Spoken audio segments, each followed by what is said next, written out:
ಇದು ಸತ್ಯದ ಬೆಳಕು. ವಜ್ರಾಕ್ಷ ನ್ಯೂಸ್ಗೆ ಸ್ವಾಗತ. ನಾನು ಗುರುರಾಜ್ ಬಡಿಗೇರ್. ತಾಳಿಕೋಟಿ ಪಟ್ಟಣದಲ್ಲಿ ಪ್ರಜಾಸೌಧ ನಿರ್ಮಾಣ ಸ್ಥಳ ವಿರೋಧಿಸಿ 14ನೇ ದಿನಕ್ಕೆ ಕಾಲಿಟ್ಟ ಧರಣಿ ಸತ್ಯಾಗ್ರಹ. 13ನೇ ದಿನದಂದು ರಾಜಪೂತ ಸಮಾಜದಿಂದ ಧರಣಿ ಸತ್ಯಾಗ್ರಹಕ್ಕೆ ಸಂಪೂರ್ಣ ಬೆಂಬಲ. ದಿನದಿಂದ ದಿನಕ್ಕೆ ತೀವ್ರ ಸ್ವರೂಪ ಪಡೆಯುತ್ತಿರುವ ಸತ್ಯಾಗ್ರಹ. ಪ್ರಜಾಸೌಧ ನಿರ್ಮಾಣಕ್ಕೆ ನಿಗದಿಪಡಿಸಿದ ಜಮೀನು ತಹಸೀಲ್ದಾರ್ ಅವರ ಕುಟುಂಬಕ್ಕೆ ಸೇರಿದ ಜಮೀನ.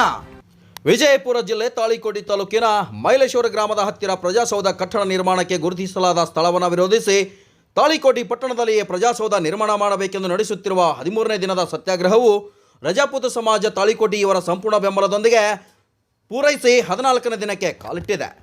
ತಾಳಿಕೋಟಿ ಹೋರಾಟ ಸಮಿತಿಯ ಸದಸ್ಯರಾದ ರವಿ ಕಟ್ಟಿಮನಿಯವರು ಮಾತನಾಡಿ, ಪ್ರಜಾಸೌಧ ಕಟ್ಟಡದ ಸ್ಥಳ ತಾಳಿಕೋಟಿ ಪಟ್ಟಣದಿಂದ ಸುಮಾರು 4-5 ಕಿಲೋಮೀಟರ್ ದೂರ ಇರುವ ಮೈಲೇಶ್ವರ ಗ್ರಾಮದ ಹತ್ತಿರ ಕಟ್ಟಡಕ್ಕೆ ನಿಗದಿಪಡಿಸಿರುವ ಸ್ಥಳವನ್ನು ವಿರೋಧಿಸಿ ತಾಳಿಕೋಟಿ ಹೋರಾಟ ಸಮಿತಿಯು ನಡೆಸುತ್ತಿರುವ ಈ ಧರಣಿ ಸತ್ಯಾಗ್ರಹಕ್ಕೆ ತಾಳಿಕೋಟಿ ಪಟ್ಟಣದ ಸರ್ವ ಸಮಾಜದ ಹಿರಿಯರು, ಸಂಘ ಸಂಸ್ಥೆಗಳು ಬೆಂಬಲವನ್ನು ವ್ಯಕ್ತಪಡಿಸಿದ್ದಾರೆ. ಮಿನಿ ವಿಧಾನಸೌಧವನ್ನು ನಿರ್ಮಾಣ ಮಾಡುವುದು ನಿನ್ನ ಮೊನ್ನೆದಲ್ಲ. ಸುಮಾರು 2016 ಮಿನಿ ವಿಧಾನಸೌಧವನ್ನು ನಿರ್ಮಿಸಬೇಕೆಂದು ಸರ್ಕಾರ ಗುರುತಿಸಿದ್ದು, ಅವಾಗ ಇದೇ ಕಾಂಗ್ರೆಸ್ ಸರ್ಕಾರ ಇತ್ತು, ಇವರೇ ಶಾಸಕರಾಗಿದ್ದರು. ಸುಮಾರು 4 ವರ್ಷಗಳ ಕಾಲ ತಾಳಿಕೋಟಿ ಪಟ್ಟಣದ ಕಂದಾಯ ಇಲಾಖೆಗೆ ಒಳಪಟ್ಟ ಸರ್ವೆ ನಂಬರ್ 204ರಲ್ಲಿ 11 ಎಕರೆ 2 ಗುಂಟೆಯಲ್ಲಿ ಕಾಲ್ಪನಿಕ ಕೆರೆ ಇದ್ದು, ಇಲ್ಲಿ ಪ್ರಜಾಸೌಧವನ್ನು ನಿರ್ಮಾಣ ಮಾಡಬೇಕೆಂದು ಹಳೆಯ ತಹಸೀಲ್ದಾರರು ಸತತ 4 ವರ್ಷಗಳ ಕಾಲ ಸರ್ಕಾರ ಮತ್ತು ಜಿಲ್ಲಾಡಳಿತದ ಜೊತೆಗೆ ಪತ್ರ ವ್ಯವಹಾರವನ್ನು ಮಾಡಿದರು. ಹಿಂದೆ ಟಿ ಭುವಾಲಿನ್ ಜಿಲ್ಲಾಧಿಕಾರಿಯವರು ಇದ್ದಾಗ 204, 296 ಹಾಗೂ ಇನ್ನೂ ಕೆಲವು ಜಾಗಗಳನ್ನು ನೋಡಿದ್ದರು. 141 ಸರ್ವೆ ನಂಬರಲ್ಲಿ 8 ಎಕರೆ ಜಾಗ ಕೊಡುತ್ತೇವೆ ಎಂದರು. ಹಾಗೂ 296 ಸರ್ವೆ ನಂಬರಲ್ಲಿ 3 ಎಕರೆ ಜಾಗ ಕೊಡುತ್ತೇವೆಂದರೂ ಅಲ್ಲಿಯೂ ಕೂಡ ಪ್ರಜಾಸೌಧವನ್ನು ನಿರ್ಮಾಣ ಮಾಡಲಿಲ್ಲ. ಆದರೆ 623 ಸರ್ವೆ ನಂಬರ್ ಜಮೀನು ಪಟ್ಟಣದಿಂದ 4 ಕಿಲೋಮೀಟರ್ ದೂರ ಇದ್ದರೂ ಅಲ್ಲೇ ಯಾಕೆ ಪ್ರಜಾಸೌಧವನ್ನು ನಿರ್ಮಾಣ ಮಾಡುತ್ತಿದ್ದಾರೆ ಎನ್ನುವುದು ಎಲ್ಲರೂ ಯೋಚನೆ ಮಾಡಬೇಕಾದ ವಿಷಯ. ಈ ಜಮೀನು ಈಗಿರುವ ತಹಸೀಲ್ದಾರರ ಕುಟುಂಬದವರಿಗೆ ಸೇರಿದ ಜಮೀನಾಗಿದ್ದು, ಇದನ್ನು ಪ್ರಜಾಸೌಧ ನಿರ್ಮಾಣಕ್ಕೆ ಕೊಟ್ಟರೆ ಇನ್ನುಳಿದ ತಮ್ಮ 56 ಎಕರೆ ಜಮೀನು ಎಲ್ಲ ವಾಣಿಜ್ಯಕರಣವನ್ನಾಗಿ ಮಾಡಬಹುದೆಂಬ ಉದ್ದೇಶದಿಂದ ನಿಯಮಬಾಹಿರವಾಗಿ ಸರ್ಕಾರದ ಸುತ್ತೋಲೆಯ ನಿಯಮಗಳನ್ನು ಗಾಳಿಗೆ ತೂರಿ ಈ ಜಮೀನನ್ನು ಸರ್ಕಾರಕ್ಕೆ ಒದಗಿಸಿಕೊಟ್ಟಿದ್ದಾರೆ ಎಂದು ಹೇಳಿದರು. ಆದರೆ ಈ ಜಮೀನನ್ನು ಸರ್ಕಾರ ಹಾಗೂ ಜಿಲ್ಲಾಧಿಕಾರಿಯವರು ಗುರುತಿಸಿ ಇದೇ ಜಾಗವನ್ನು ಅಂತಿಮಗೊಳಿಸಿ ಎಂದು ಎಲ್ಲಿಯೂ ಕೂಡ ಹೇಳಿಲ್ಲ ಹಾಗೂ ಜಿಲ್ಲಾಧಿಕಾರಿಯವರು ಯಾವ ಪತ್ರ ವ್ಯವಹಾರವೂ ಕೂಡ ಮಾಡಿಲ್ಲ ಎಂದು ಹೇಳಿದರು. ಆದರೆ ತಮ್ಮದೇ ಅಧಿಕಾರ ಇದೆ ಎಂದು ತಾವೇ ರಾಜ್ಯಪಾಲರ ಹೆಸರಿಗೆ ಖರೀದಿ ಹಾಕಿಕೊಟ್ಟು ಈ ಜಾಗವನ್ನು ಪ್ರಜಾಸೌಧ ಕಟ್ಟಡಕ್ಕೆ ಗುರುತಿಸಲಾಗಿದೆ ಎಂದು ಹೇಳಿದ್ದಾರೆ. ಇದನ್ನು ಗಮನಿಸಿದ ತಾಳಿಕೋಟೆ ಪಟ್ಟಣ ವಿವಿಧ ಭಾಗದ ಹಳ್ಳಿಗಳ ಜನರಿಗೆ ಅನಾನುಕೂಲವಾಗುತ್ತದೆ ಎಂದು ಎಲ್ಲರೂ ವಿರೋಧವನ್ನು ಮಾಡುತ್ತಿದ್ದಾರೆ. ಆದರೆ ಶಾಸಕರು ಯಾರ ಹಿತಕ್ಕಾಗಿ ಅವರನ್ನು ಬೆಂಬಲಿಸುತ್ತಿದ್ದಾರೋ ಗೊತ್ತಿಲ್ಲ ಮತ್ತು ಆ 2-3 ಜನರು ಮಾತ್ರ ಅವರಿಗೆ ಮತವನ್ನು ನೀಡಿ ಕಾಂಗ್ರೆಸ್ ಪಕ್ಷವನ್ನು ಗೆಲ್ಲಿಸಿದ್ದಾರೋ ಅಥವಾ ಈ ಪಟ್ಟಣ ಜನರು ಯಾರೂ ಅವರಿಗೆ ಮತವೇ ಹಾಕಿಲ್ಲವೋ ಗೊತ್ತಿಲ್ಲ, ಅಥವಾ ಶಾಸಕರಿಗೆ ಇದರಲ್ಲಿ ಪಾಲು ಇದೆಯೇ ಏನೋ ಗೊತ್ತಿಲ್ಲ. ಶಾಸಕರೇ, ನಿಮ್ಮ ರಾಜಕೀಯ ಭವಿಷ್ಯ ಇನ್ನೂ ಮುಗಿದಿಲ್ಲ. ಮುಂದೆ ನಿಮ್ಮ ಕುಟುಂಬದವರಿಂದ ರಾಜಕಾರಣ ಮಾಡಬೇಕೆಂದು ನಿರ್ಧಾರ ಮಾಡಿದಿರಿ. ಅದಕ್ಕೋಸ್ಕರ ತಕ್ಷಣ ಜಾಗವನ್ನು ರದ್ದುಗೊಳಿಸಿ ಸರ್ಕಾರ ಜಾಗದಲ್ಲಿ ನಿರ್ಮಾಣ ಮಾಡಿ ಎಂದು ಕೇಳಿಕೊಂಡರು. ನಂತರ ಮಾತನಾಡಿದ ಮಾಜಿ ಬಿಜೆಪಿ ಪಕ್ಷದ ಜಿಲ್ಲಾಧ್ಯಕ್ಷ ಶ್ರೀ RS ಪಾಟೀಲ್ ಕುಚ್ಬಾಳ್ ಅವರು ಮಾತನಾಡಿ, ಈ ಹೋರಾಟ ಇವತ್ತು ನಿನ್ನೆದಲ್ಲ, ಸುಮಾರು 2 ತಿಂಗಳಿಂದ ಹಂತ ಹಂತವಾಗಿ ನಡೀತಾ ಇದೆ. ಈ ಹೋರಾಟದ ಪೂರ್ವದಲ್ಲಿ ತಾಳಿಕೋಟಿ ಪಟ್ಟಣದ ಎಲ್ಲ ಸಮಾಜದ ಮುಖಂಡರುಗಳು, ವ್ಯಾಪಾರಸ್ಥರನ್ನ ಎಲ್ಲರನ್ನ ಕರೆದು ಪೂರ್ವಭಾವಿ ಸಭೆ ನಡೆಸಿ ಹೋರಾಟದ ನಿರ್ಧಾರವನ್ನು ತೆಗೆದುಕೊಂಡಿದ್ದಾರೆ. ಹಾಗೂ ಎಲ್ಲ ವ್ಯಾಪಾರಸ್ಥರು ಕೂಡ ಸ್ವಯಂ ಪ್ರೇರಿತವಾಗಿ ತಾಳಿಕೋಟಿ ಬಂದ್ ಮಾಡಿ ಬೆಂಬಲವನ್ನು ವ್ಯಕ್ತಪಡಿಸಿ ತಮ್ಮ ಉದ್ದೇಶವನ್ನು ಮನವರಿಕೆ ಮಾಡಿಕೊಟ್ಟಿದ್ದಾರೆ. ಶಾಸಕರೇ, ನೀವು ಸುಮಾರು 40 ವರ್ಷದಿಂದ ಅಧಿಕಾರದಲ್ಲಿದ್ದವರು. ಜನರು ನಿಮ್ಮನ್ನು ತಮ್ಮ ನೋವು, ಜನರ ಧ್ವನಿ, ಜನರಿಗೆ ಸ್ಪಂದನೆ ಕೊಡಲೆಂದು ಮತ ಹಾಕಿದ್ದಾರೆ. ನೀವೇ ಜನರನ್ನು ವಿಂಗಡಣೆಯ ಹಂತಕ್ಕೆ ತೆಗೆದುಕೊಂಡು ಹೋಗುವುದು ಒಳ್ಳೆಯ ಬೆಳವಣಿಗೆ ಅಲ್ಲ ಎಂದು ಆಕ್ರೋಶವನ್ನು ವ್ಯಕ್ತಪಡಿಸಿದರು. ನೀವು ಜನರ ಜೊತೆ ಕುಳಿತುಕೊಂಡು ಮಾತನಾಡಿ ಸೌಜನ್ಯತೆಯನ್ನು ನಡೆದುಕೊಳ್ಳಬೇಕೆಂದು ಶಾಸಕರಿಗೆ ಹಾಗೂ ಹಿಂಬಾಲಕರಿಗೆ ಕಿವಿ ಮಾತನ್ನು ಹೇಳಿದರು. ನಾವು ಇದರಲ್ಲಿ ಯಾವುದೇ ರಾಜಕಾರಣವನ್ನು ಮಾಡುವುದಿಲ್ಲ. ನಮಗೆ ಜನರ ಹಿತ ಮುಖ್ಯ. ಜನರ ಒಳಿತಿಗಾಗಿ ನಾವು ಈ ಹೋರಾಟದಲ್ಲಿ ಪಾಲ್ಗೊಂಡಿದ್ದೇವೆ ಎಂದು ಹೇಳಿದರು. ಗ್ರಾಮೀಣ ಪ್ರದೇಶದಲ್ಲಿನ ಜನರು ಕೂಡ ನೀವು ಈಗ ನಿಗದಿಪಡಿಸಿರುವ ಸ್ಥಳದ ಬಗ್ಗೆ ಆಕ್ರೋಶವನ್ನು ವ್ಯಕ್ತಪಡಿಸುತ್ತಿದ್ದಾರೆ. ಕಾರಣ, ತಾವು ಈ ಕೂಡಲೇ ಸ್ಥಳವನ್ನು ರದ್ದುಪಡಿಸಿ ಜನರ ಪರವಾಗಿ ತೀರ್ಮಾನ ತೆಗೆದುಕೊಳ್ಳಬೇಕು. ಆಗ ನಾವು ನಿಮ್ಮನ್ನು ತಲೆಬಾಗಿ ಸ್ವಾಗತಿಸಿ ಸನ್ಮಾನಿಸುತ್ತೇವೆ ಎಂದು ಹೇಳಿದರು. ತಾಳಿಕೋಟಿ ಹೋರಾಟ ಸಮಿತಿಯ ಇನ್ನೋರ್ವ ಪದಾಧಿಕಾರಿಗಳಾದ ವಿಜಯ್ ಸಿಂಗ್ ಹಜೇರಿ ಅವರು ಮಾತನಾಡಿ, ಹೋರಾಟದ ಹಿನ್ನೆಲೆಯನ್ನು ಹಾಗೂ ಪ್ರಜಾಸೌಧ ಕಟ್ಟಡಕ್ಕೆ ನಿಗದಿಪಡಿಸಿದ್ದ ಸ್ಥಳದಿಂದ ಸಾರ್ವಜನಿಕರಿಗೆ ಆಗುವ ತೊಂದರೆಗಳ ಬಗ್ಗೆ ವಿಸ್ತಾರವಾಗಿ ತಿಳಿಸಿದರು. Vajraksha news report, Gururaj Badiger, Talikote. ಈಗಲೇ ಸರ್ಕಾರದಲ್ಲಿ ಇರ್ತಕ್ಕಂಥವ್ರು ಮಾನ್ಯ ಜಿಲ್ಲಾಡಳಿತ ಇರ್ಬೋದು, ತಾಲೂಕಾಡಳಿತ ಇರ್ಬೋದು, ಅವ್ರು ಈಗಲೇ ಎಚ್ಚೆತ್ತುಕೊಂಡು ಅದನ್ನ ಇಮಿಡಿಯೇಟ್ ಕ್ಯಾನ್ಸಲ್ ಮಾಡಿ ಇರತಕ್ಕಂತ ಸರ್ಕಾರಿ ಜಾಗಗಳಲ್ಲಿ ಮಾಡಬೇಕು. ಯಾಕಂದ್ರೆ ಮೊನ್ನೆ ದಿವಸ ಆಳಂದ ಪುರಸಭೆ ಆಳಂದದಲ್ಲಿ ಈ ಪ್ರಜಾಸೌಧ ನಿರ್ಮಾಣ ಮಾಡಬೇಕು ಅಂತೇಳಿ ಒಂದು ಪ್ರೈವೇಟ್ ಲ್ಯಾಂಡ್ ಈಗ ಹೆಂಗೆ 2 ಎಕರೆ ಡೊನೇಷನ್ ಕೊಟ್ಟಾರೋ ಅದೇ ರೀತಿ 2 ಎಕರೆ ಡೊನೇಷನ್ ಕೊಟ್ಟದ ಲ್ಯಾಂಡ್ ಒಳಗ ಮಾಡಬೇಕಂತ ಚಿಂತನೆ ನಡೆದಿತ್ತು. ಮಾನ್ಯ ಉಚ್ಚ ನ್ಯಾಯಾಲಯ ಕಲಬುರಗಿ ಪೀಠಕ್ಕೂ ಕೂಡ ಹೋಯ್ತರು. ಕಲಬುರಗಿ ಉಚ್ಚ ನ್ಯಾಯಾಲಯದ ಪೀಠ ಏನಾಯ್ತಪ್ಪ ಅಂದ್ರೆ ಸರ್ಕಾರಿ ಜಾಗಗಳಲ್ಲಿ ತಾಳಿಕೋಟಿ ತಾಲೂಕಾ ಹೋರಾಟ ಸಮಿತಿ ವತಿಯಿಂದ ಹಮ್ಮಿಕೊಂಡಂತ ಧರಣಿ ಸತ್ಯಾಗ್ರಹ 13ನೇ ದಿನಕ್ಕೆ ರಜಪೂತ್ ಸಮಾಜ್ ತಾಳಿಕೋಟಿ ವತಿಯಿಂದ ಧರಣಿ ಸತ್ಯಾಗ್ರಹದಲ್ಲಿ ಭಾಗವಹಿಸ್ತಾ ಇದೆ. ಈ ಧರಣಿ ಸತ್ಯಾಗ್ರಹ ಯಾತಕ್ಕೋಸ್ಕರ ಈ ಧರಣಿ ಸತ್ಯಾಗ್ರಹ ನಡೆದಿದೆ ಅಂದ್ರೆ ಪ್ರಜಾಸೌಧ ಅಂದ್ರೆ ತಹಸೀಲ್ದಾರ್ ಆಫೀಸ್ ಹಾಗೂ ಇನ್ನುಳಿದ ಎಲ್ಲ ಆಫೀಸ್ಗಳನ್ನು ಒಳಗೊಂಡಂತ ಪ್ರಜಾಸೌಧ ಆಫೀಸು ಸುಮಾರು ತಾಳಿಕೋಟಿ ಪಟ್ಟಣದಿಂದ 45 ಕಿಲೋಮೀಟರ್ ದೂರ ಇರುವ ಮೈಲೇಶ್ವರ ಗ್ರಾಮದ ಹತ್ತಿರ ನಿರ್ಮಾಣ ಮಾಡಲಿಕ್ಕೆ ಸ್ಥಳವನ್ನು ಗುರುತಿಸಿದ್ದಾರೆ. ಅದನ್ನು ವಿರೋಧಿಸಿ ತಾಳಿಕೋಟಿ ಪಟ್ಟಣದಲ್ಲಿ ಪ್ರಜಾಸೌಧ ನಿರ್ಮಾಣ ಮಾಡಬೇಕೆಂದ ತಾಳಿಕೋಟಿ ಹೋರಾಟ ಸಮಿತಿ ಹಾಗೂ ತಾಳಿಕೋಟಿ ಪಟ್ಟಣದ ಸರ್ವ ಸಮಾಜದ ಗುರು ಹಿರಿಯರು ಹಾಗೂ ವಿವಿಧ ಸಂಘ ಸಂಸ್ಥೆಗಳು ಹಾಗೂ ವಿವಿಧ ಅಸೋಸಿಯೇಷನ್ಗಳು ಎಲ್ಲರೂ ಭಾಗವಹಿಸಿ ಆ ಸ್ಥಳವನ್ನು ವಿರೋಧ ಮಾಡಿ ಸುಮಾರು 1.5 ತಿಂಗಳಿಂದ ಪ್ರತಿಭಟನೆ ರ್ಯಾಲಿ ತಾಳಿಕೋಟಿ ಬಂದ್ ಹಾಗೂ ಇನ್ನಿತರ ಉಸ್ತುವಾರಿ ಸಚಿವರಿಗೆ ಎಲ್ಲರಿಗೂ ಆ ಸ್ಥಳವನ್ನು ವಿರೋಧ ಕೇಳಿ ಎಲ್ಲರಿಗೂ ಮನವಿ ಕೊಟ್ಟೇವೆ. ಮೂಲಕ ಈ ಧರಣಿ ಸತ್ಯಾಗ್ರಹದಿಂದ ಜನರಿಂದ ಈ ಧರಣಿ ಸತ್ಯಾಗ್ರಹ ಹಮ್ಮಿಕೊಂಡಿದೆ. ಒಂದಷ್ಟು ವಿಷಯಗಳನ್ನ ಹಂಚ್ಕೊಳ್ಳಕ್ಕೆ ಇಷ್ಟಪಡ್ತೀನಿ. ಇದು ನಿನ್ನೆ ಮೊನ್ನೆವಲ್ಲ, ಇದು ಪ್ರಜಾಸೌಧ ಮಿನಿ ವಿಧಾನಸೌಧ ಮಾಡೋದು ಸುಮಾರು ತಾಳಿಕೋಟಿ ಯಾವಾಗ ವಿಶೇಷ ತಹಸೀಲ್ದಾರ್ ಆಯ್ತು 2016ರಿಂದ ಈ ಮಿನಿ ವಿಧಾನಸೌಧ ಮಾಡಬೇಕಂತ ಹೇಳ್ಕೇಳಿ ಅವಾಗಲಿಂದ ಸರ್ಕಾರ ಗುರುತಿಸ್ತು. ಅವಾಗಲೇ ಇದೇ ಶಾಸಕರಿದ್ದರು, ಕಾಂಗ್ರೆಸ್ ಗೌರ್ಮೆಂಟ್ನೇ ಇತ್ತು.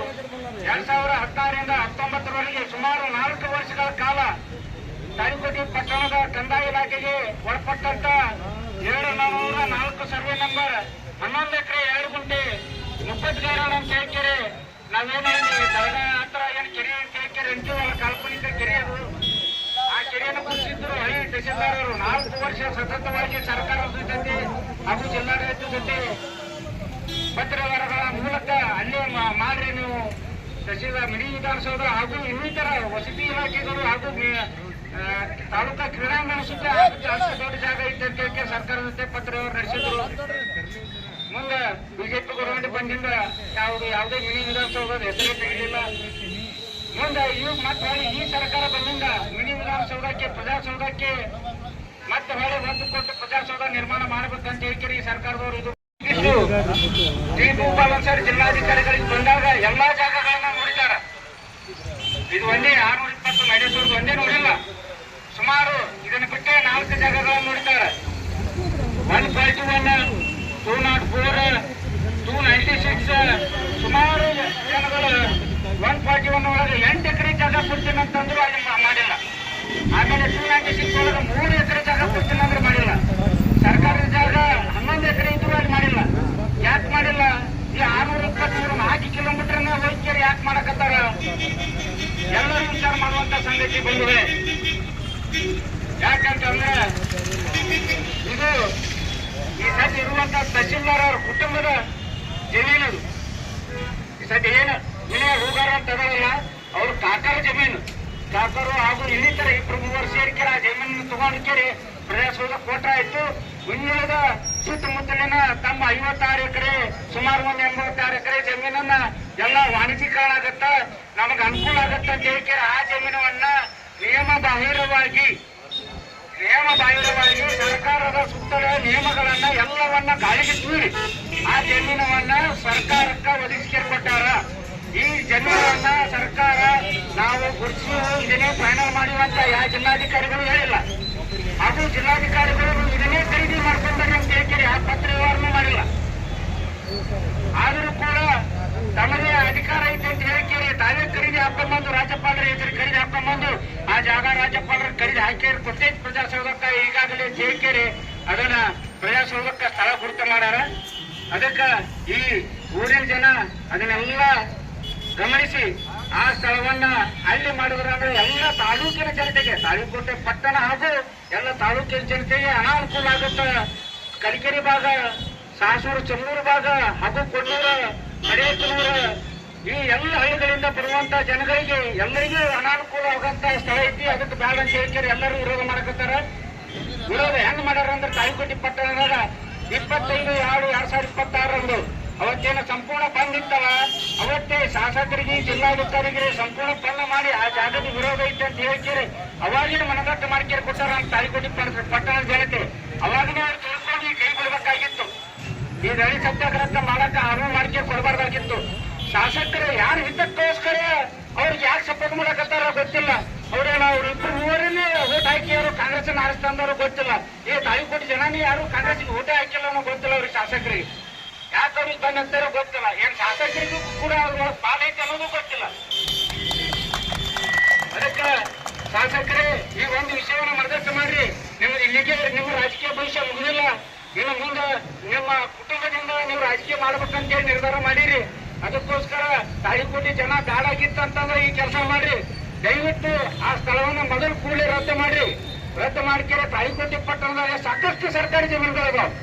ಪಾಲಿಸಿ ಮುಂದಿರೋದ ಅದು ಯಾರ ಜಾಗ? ಸರ್ಕಾರಿ ಜಾಗ. ಅದೇ ನಿಮ್ ಜಾಗನಾ? ಸರ್ಕಾರಿ ಜಾಗ ಸರ್ಕಾರಕ್ಕೆ ಬಿಟ್ಟು ಕೊಡಕ್ಕೆ ನಿಮ್ಗೇನದ ರೀ? ಬರೀ ಒಂದು ಲೆಟರ್ ಫಾರ್ವರ್ಡಿಂಗ್ ಮಾಡಿದ್ರೆ ಸರ್ಕಾರದವ್ರು ಬಿಟ್ಟು ಕೊಡ್ತಾರ. ಪಾಲಿಸಿ ಮಂದಿ ಯಾವಾಗಲೂ ಊರ್ ಬಿಟ್ಟು ಹೊರಗಿರ್ಬೇಕದು, ಊರಾಗಲ್ಲ ಅದು ಇರೋದು. ಅದಕ್ಕೋಸ್ಕರ ಈ ಎಲ್ಲರಿಗೂ ಸೂಕ್ತವಾದ ಸ್ಥಳ ಪ್ರವಾಸಿ ಮಂದಿರ ಅದು ಆಗ್ಲಿಲ್ಲ ಅಂದ್ರೆ ಈಗಾಗಲೇ ನೀವು ಸ್ವಲ್ಪ ನಡೆಸುತ್ತಿರುವಂತ ಸ್ಥಳ ಏನೈತಲ್ಲ ಕರ್ನಾಟಕ ಸಾಗರದ ಅದು ನಿಮ್ ಕಂದಾಯ ಇಲಾಖೆ ಆಗ್ತದ, ಅಲ್ಲೇ ಮಾಡ್ರಿ ನೀವು. ದಯವಿಟ್ಟು ಈ ವಿಷಯವನ್ನ ನೀವು ಗಂಭೀರವಾಗಿ ಪರಿಗಣಿಸಿರಿ. ಈ ಹೋರಾಟ ನೀವು ಸಾಧ ಅಂತ ತಿಳ್ಕೊಬೇಡ್ರಿ. ಪ್ರತಿದಿನೂ ಪ್ರತಿಯೊಂದು ಸಮಾಜ, ಪ್ರತಿಯೊಂದು ಅಸೋಸಿಯೇಷನ್ಗಳು ಇದರಲ್ಲಿ ಭಾಗವಹಿಸಿ ಆ ಜಾಗವನ್ನು ವಿರೋಧಿಸಿ ಇಲ್ಲಿ ದಲಿತ ಸತ್ಯಾಗ್ರಹ ಪಾಲ್ಗೊಳ್ಳಕತ್ತಾರ. ಮುಂದಿನ ದಿನಮಾನದಾಗ ಈ ಹೋರಾಟ ಇನ್ನೂ ಉಗ್ರವಾಗಿ ಕೈಗೊಳ್ತೈತಿ. ಇನ್ನೂ ನಿಮ್ಮ ಹೆಸರು ಪೂರ್ಣ ಡ್ಯಾಮೇಜ್ ಆಗಿಲ್ಲ. ದಯವಿಟ್ಟು ಶಾಸಕರು ಇದರ ಮನವರಿಕೆ ಮಾಡಿಕೊಂಡು ಈ ಸ್ಥಳವನ್ನು ಕೂಡಲೇ ಅದನ್ನು ರದ್ದುಪಡಿಸಬೇಕು ಹಾಗೂ ತಾಳಿಕೋಟೆ ಪಟ್ಟಣದಾಗ ನಿರ್ಮಾಣ ಮಾಡ್ಬೇಕಂತ ಹೇಳಿ ಈ ಹೋರಾಟ ಸಮಿತಿಯನ್ನು ಕೇಳ್ಕೊಂಡು ನಾನು ಯಾಕೆ ಕಳೆದ 13 ದಿನದಿಂದ ಪ್ರಜಾಸೌಧ ಕಟ್ಟಡದ ನಿರ್ಮಾಣವನ್ನ ತಾಳಿಕೋಟೆ ನಗರ ವ್ಯಾಪ್ತಿಯಲ್ಲಿ ಆಗಬೇಕಂತ ಹೇಳಿ ಹಮ್ಮಿಕೊಂಡಿರ್ತಕ್ಕಂಥ ಈ ಧರಣಿ ಸತ್ಯಾಗ್ರಹದಲ್ಲಿ ಪಾಲ್ಗೊಂಡಿರ್ತಕ್ಕಂಥ ಎಲ್ಲ ಹೋರಾಟ ಸಮಿತಿಯ ಪದಾಧಿಕಾರಿ ಬಂಧುಗಳೇ, ಇವತ್ತಿನ ಧರಣಿ ಸತ್ಯಾಗ್ರಹವನ್ನು ಬೆಂಬಲಿಸಿ ಇವತ್ತು ಸತ್ಯಾಗ್ರಹದಲ್ಲಿ ಪಾಲ್ಗೊಂಡಿರ್ತಕ್ಕಂಥ ತಾಳಿಕೋಟೆ ನಗರದ ರಾಜಪೂತ್ ಸಮಾಜದ ಎಲ್ಲ ಗೌರವಾನ್ವಿತ ಆತ್ಮೀಯ ಬಂಧುಗಳೇ, ತಾಳಿಕೋಟೆ ನಗರದ ಎಲ್ಲ ನಾಗರಿಕ ಬಂಧುಗಳ ಪತ್ರಿಕಾ ಮಾಧ್ಯಮದ ಸ್ನೇಹಿತರೆ, ಈಗಾಗಲೇ ರವಿ ಕಟ್ಟಿಮನಿ ಅವರು ಈ ಹೋರಾಟ ಯಾವ ಕಾರಣಕ್ಕೆ ಪ್ರಾರಂಭ ಆಯಿತು, ಹೋರಾಟದ ಉದ್ದೇಶ ಏನು, ಜಾಗಗಳ ಆಯ್ಕೆ ಸಂಬಂಧಪಟ್ಟಾಗ ಹೇಗೆ ನಡೀತು ಅನ್ನೋದರ ಬಗ್ಗೆ ವಿವರಣೆಯನ್ನು ಕೊಟ್ಟರು. ಈ ಹೋರಾಟ ಇವತ್ತು ನಿನ್ನೆದಲ್ಲ, ಸುಮಾರು 2 ತಿಂಗಳಿಂದ ನಿರಂತರವಾಗಿ ಹಂತ ಹಂತವಾಗಿ ಹೋರಾಟ ಮುಂದುವರೆದಿದೆ. ಈ ಹೋರಾಟ ಮಾಡೋಕ್ಕಿಂತ ಪೂರ್ವದಲ್ಲಿ ತಾಳಿಕೋಟೆ ನಗರದ ಎಲ್ಲ ವಿವಿಧ ವ್ಯಾಪಾರಸ್ಥ ಬಂಧುಗಳನ್ನ, ವಿವಿಧ ಸಮಾಜದ ಬಂಧುಗಳನ್ನ ಎಲ್ಲರನ್ನ ಕರೆದು ಪೂರ್ವವಾಗಿ ಸಭೆ ಮಾಡಿ ಚಿಂತನೆ ಮಾಡಿ ಮುಂದೆ ಹೇಗ್ ಮಾಡ್ಬೇಕಂತ ಹೇಳಿ ಎಲ್ಲರೂ ಸಲಹೆ ತಗೊಂಡು ತೀರ್ಮಾನ ಮಾಡಿದ್ದು.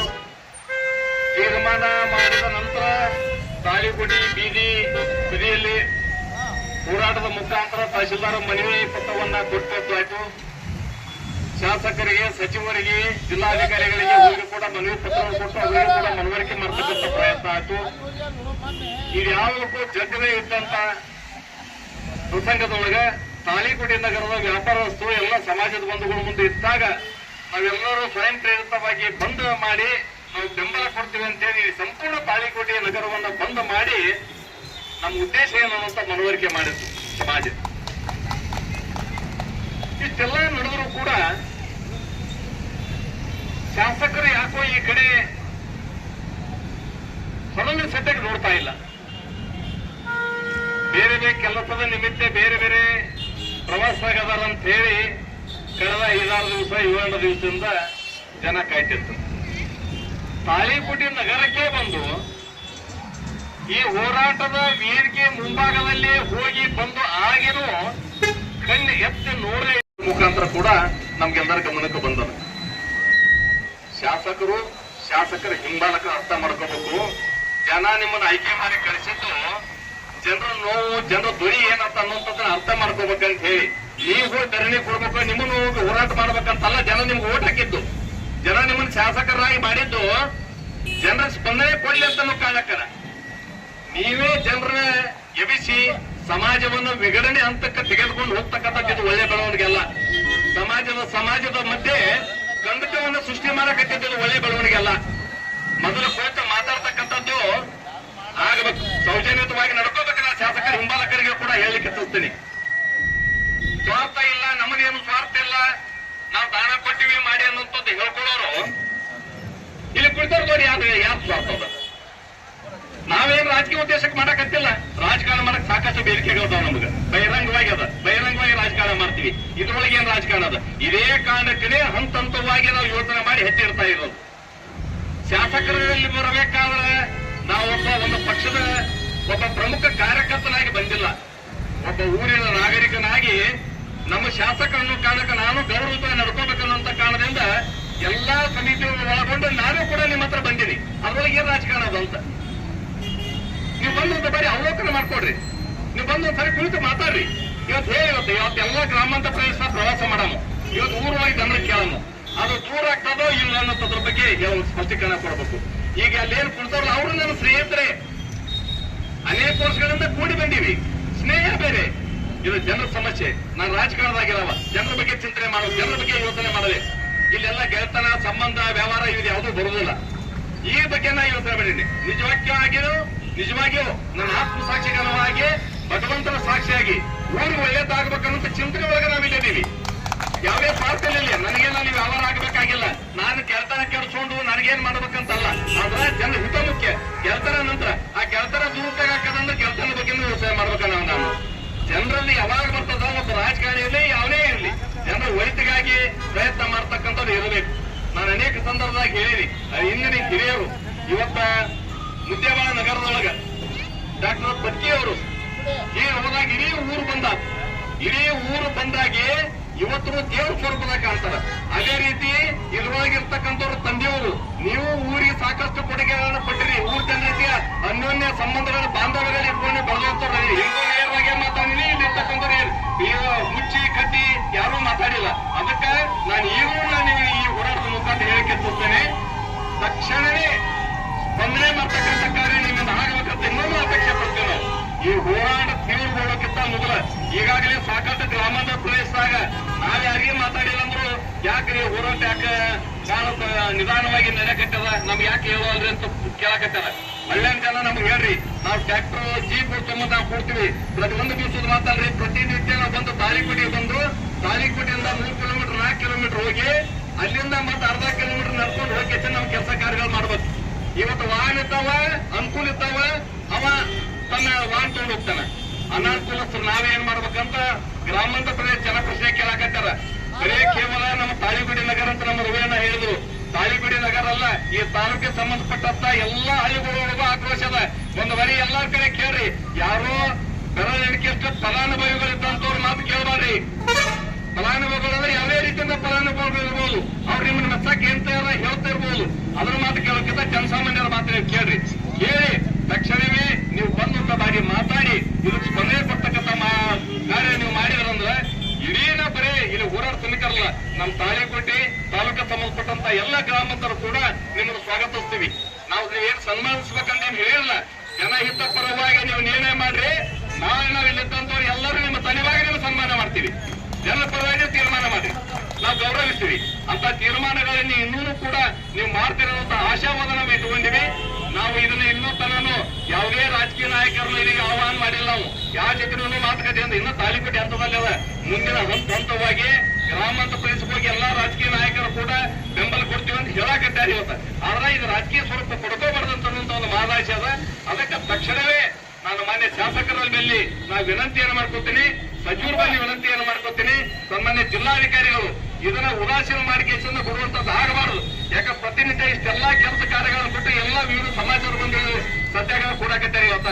ಮುಂದಿನ ದಿನ ನೀವು ಸಾಮಾನ್ಯ ಉಪವಾಸ ಸತ್ಯಾಗ್ರಹ ಕೂಡುವಂತ ಅವಕಾಶ ತಂದು ನೀವು ಓಟ ಮಾಡ್ರಿ. ಇದರ ತೀವ್ರವಾಗಂತ ಒಂದು ಹಂತಕ್ಕೆ ನೀವು ಒಯ್ಯತಕ್ಕಂತ ಕೆಲಸ ನಿಮ್ಮಿಂದ ಆಗಬಾರ್ದು ಅಂತನ್ನುವಂಥದ್ದು ಮಾತನ್ನ ಈ ಸಂದರ್ಭವಾಗಿ ಹೇಳಿಕೆಚ್ಚಿಸ್ತೀನಿ. ಅದಕ್ಕೆ ತಕ್ಷಣವೇ ಯಾರೇ ಅದಕ್ಕೆ ಸಂಬಂಧಪಟ್ಟಿರ್ತಕ್ಕಂಥವ್ರು ಇವತ್ತು ಶಾಸಕರು ಅತ್ಯಂತ ಹಿರಿಯರಿದ್ದೀರಿ, ನೀವು ನಿಮ್ ಬಗ್ಗೆ ಗೌರವದ ನಮಗ. ರಾಜಕಾರಣ ಬೇರೆ, ಪಕ್ಷಗಳ ಬೇರೆ, ಅದೆಲ್ಲದರ ಮಧ್ಯೆ ಕೂಡ ಒಂದು ಇಲ್ಲಿ ನಾಗರಿಕ ಸಮಾಜ ಅನ್ನುವಂಥದ್ದು ಇರ್ತದೆ. ಅದನ್ನ ಎಡಕ್ಕೆ ಎತ್ಕೊಂಡು ನೀವು ತಕ್ಷಣವೇ ಸ್ಪಂದನೆ ಮಾಡ್ತಕ್ಕಂಥ ಕಾರ್ಯ ಮಾಡಬೇಕು.